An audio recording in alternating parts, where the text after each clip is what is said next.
What's going on, guys? Welcome back to Grey Talks Wrestling. Hope you're all keeping well and you're ready for another retro review. It's time to talk about WWF King of the Ring 1993. But before that, if you haven't done so and you're new around here, smash that subscribe button, click the like, share this everywhere to all your other wrestling friends and get them to subscribe as well. I really appreciate you all trying to help this channel grow. Let's talk about, though, King of the Ring, the first King of the Ring. I miss King of the Ring. I don't know about you, but yeah, it was right up there. As soon as it came out, as soon as I saw the first King of the Ring back then, I was like, right, this is going straight up to one of my favourites. A one-night tournament to crown the King of the Ring. Great show. I loved the first few of these. Maybe not the Mabel one, but after that, yeah, there were some decent ones as well. But the first ever King of the Ring for me, fantastic. Really enjoyed going back and watching it again. First match out the gate, you've got Bret the Hitman Hart going up against Razor Ramon. And at this time, literally I think it was a week or two prior to this, Razor Ramon had lost to the Lightning Kid, or the Cannonball Kid. He had a few names, and then he became the 1, 2, 3 Kid. And yeah, and the fans were letting him know about it. 1, 2, 3, 1, 2, 3 being chanted at Razor as he came to the ring. And yeah, you don't really see that anymore, like a jobber becoming a superstar like Shawn Michaels, like the 1, 2, 3 Kid, X-Pac, from where he came to what he became. Fantastic story in my opinion. And this was a good opening match between Bret Hart and Razor Ramon. We'd seen them fight previously at the Royal Rumble, so we knew it was going to be decent. It was a good way to start the show. Razor Ramon beating the hell out of Bret Hart. Bret Hart taking a lot of a punishment, like he does in a lot of his matches. Takes a lot of punishment, gets beat down, and finds a way to come back and get that win.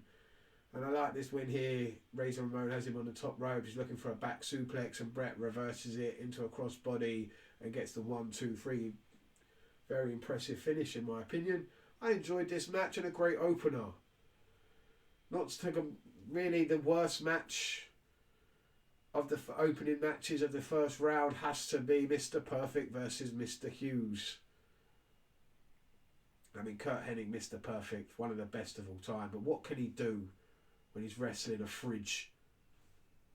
The geezer is just built like a fridge. How are you supposed to move him? It wasn't a good match. It didn't go down well. I never saw the appeal to Mr. Hughes in the first place. How's he wrestling in sunglasses? Always waiting to see if he falls asleep. Rumours are he had narcolepsy. So, yeah. Wasn't a good match. Shame Mr. Perfect had to try and carry him through this and make something out of this, because yeah, it wasn't good. But luckily Mr. Perfect goes through to the next round and we get to see Bret Hart versus Mr. Perfect in the semi-finals.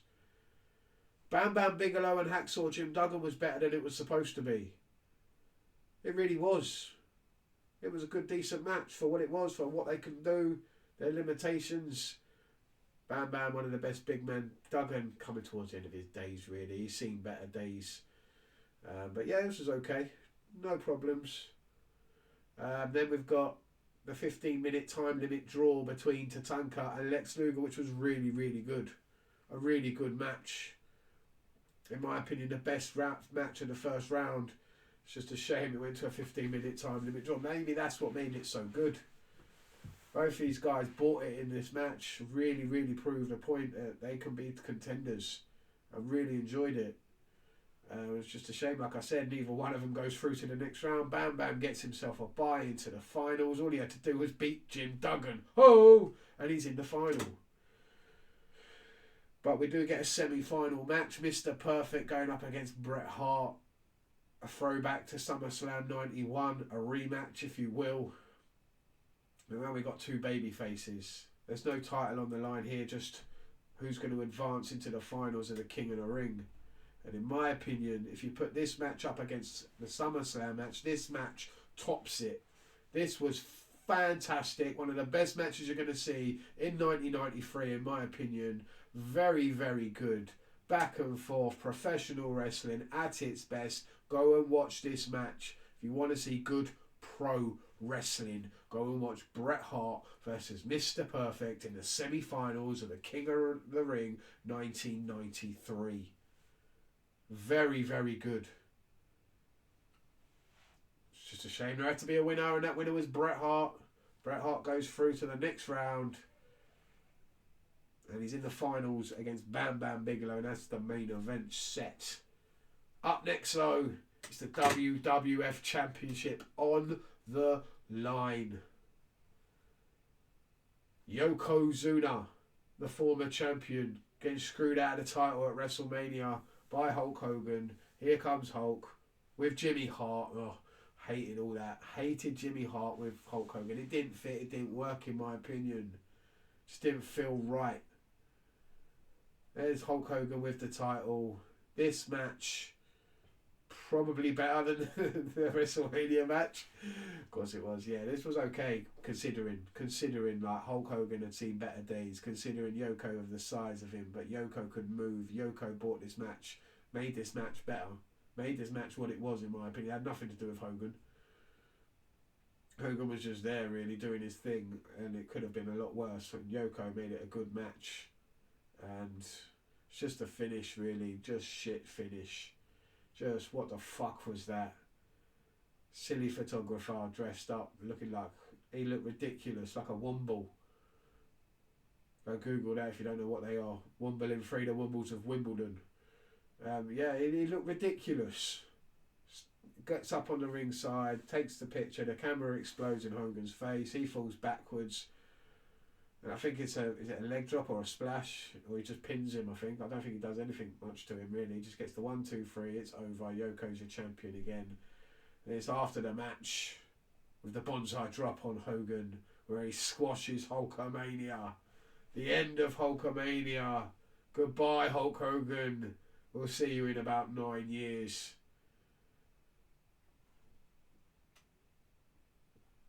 No more Hulk Hogan in the WWF. He's gone.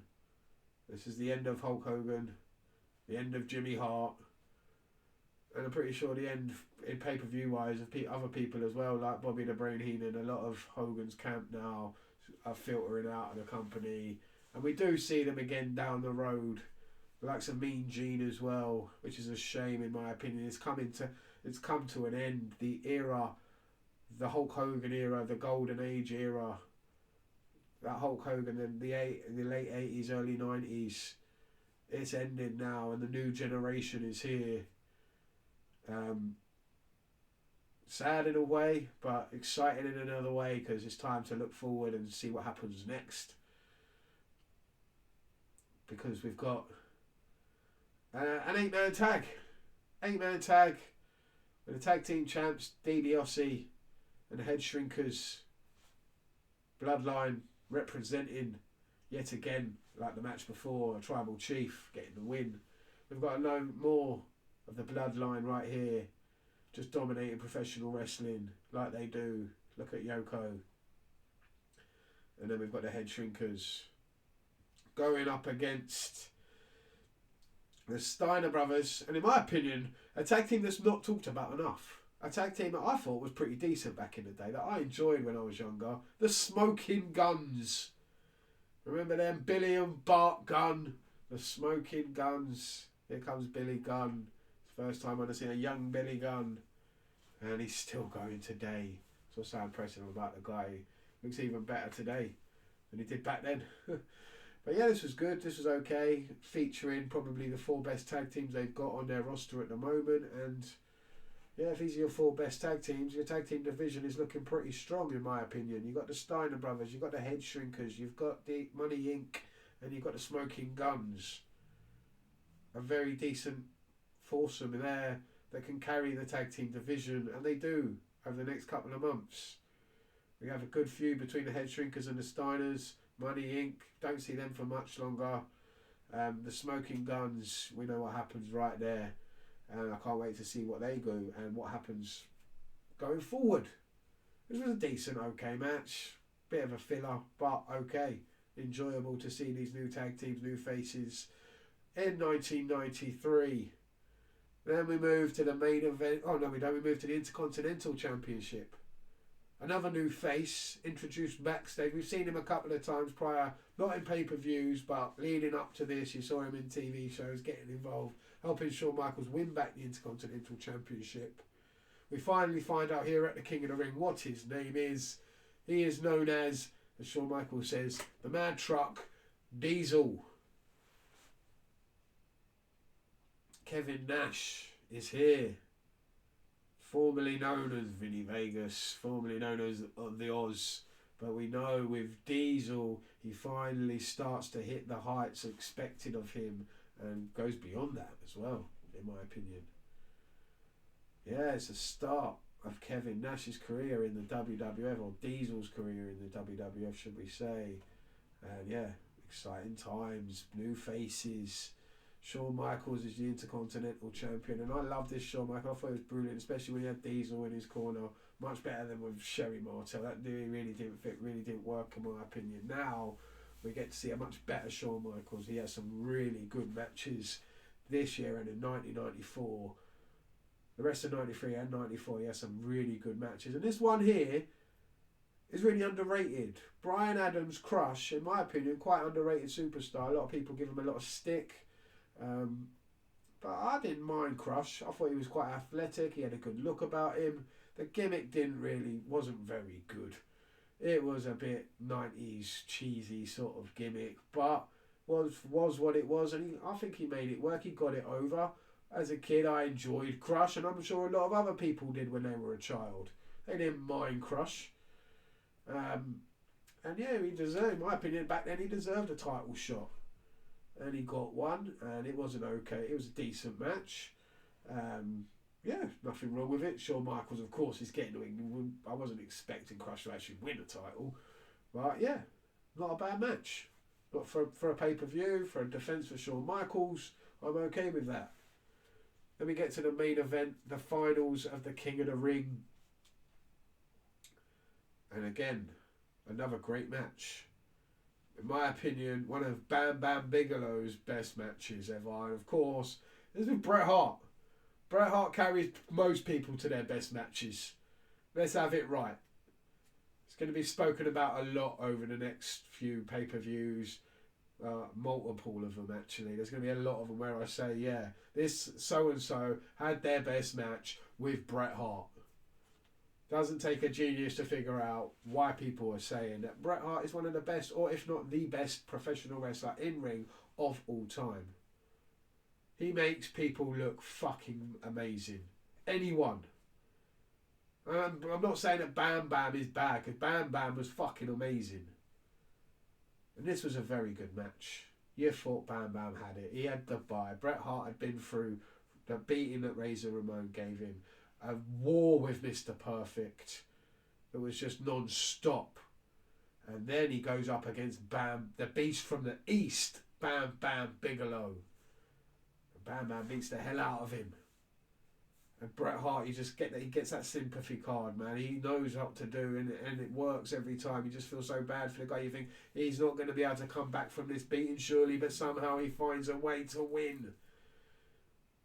And I'll never forget the way he did it on the shoulders. Still remember this move from when I was a kid, and he rolls up Bam Bam. 1, 2, 3, gets the win. Yeah, great victory roll. You don't see them very more that these days, really, do you? A victory roll on his shoulders, rolls up Bam Bam. 1, 2, 3, gets the win. And then, yeah, Bret Hart is your first ever King of the Ring. He goes to get coronated, crowned as the king, his coronation. There he is, getting the crown put on his head, getting the scepter, all that stuff, all that jazz. Out of nowhere, here comes Jerry the King Lawler. New face again. Well, we've seen him at the Royal Rumble.